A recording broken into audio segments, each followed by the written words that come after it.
After these things, Paul departed from Athens and went to Corinth. And he found a certain Jew named Aquila, born in Pontus, who had recently come from Italy with his wife Priscilla, because Claudius had commanded all the Jews to depart from Rome. And he came to them. So, because he was of the same trade, he stayed with them and worked, for by occupation they were tent makers. And he reasoned in the synagogue every Sabbath, and persuaded both Jews and Greeks.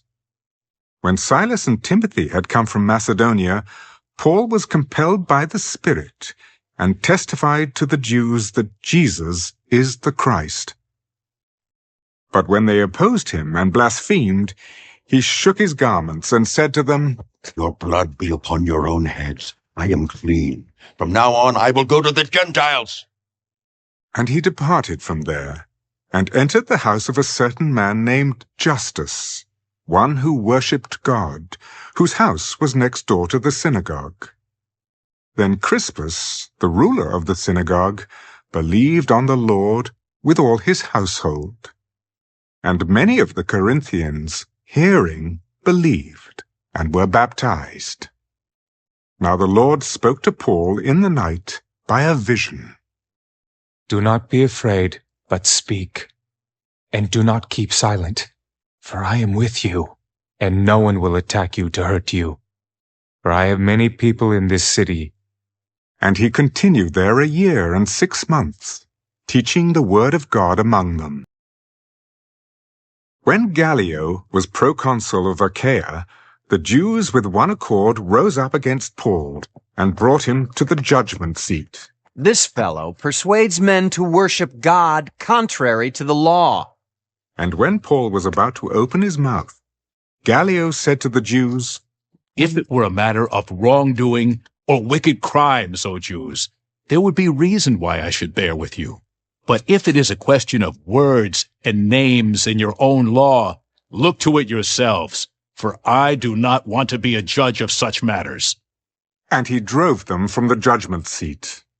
Then all the Greeks took Sosthenes, the ruler of the synagogue, and beat him before the judgment seat.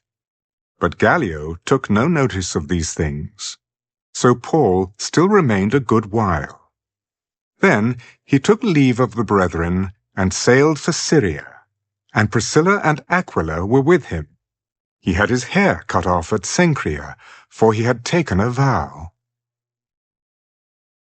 And he came to Ephesus, and left them there.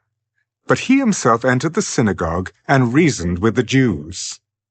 When they asked him to stay a longer time with them, he did not consent, but took leave of them. "I must by all means keep this coming feast in Jerusalem. But I will return again to you, God willing." And he sailed from Ephesus.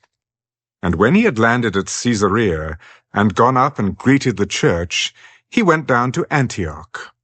After he had spent some time there, he departed, and went over the region of Galatia and Phrygia in order, strengthening all the disciples. Now a certain Jew named Apollos, born at Alexandria, an eloquent man and mighty in the Scriptures, came to Ephesus. This man had been instructed in the way of the Lord, and being fervent in spirit, he spoke and taught accurately the things of the Lord, though he knew only the baptism of John. So he began to speak boldly in the synagogue. When Aquila and Priscilla heard him, they took him aside, and explained to him the way of God more accurately. And when he desired to cross to Achaia, the brethren wrote, exhorting the disciples to receive him. And when he arrived, he greatly helped those who had believed through grace. For he vigorously refuted the Jews publicly, showing from the Scriptures that Jesus is the Christ.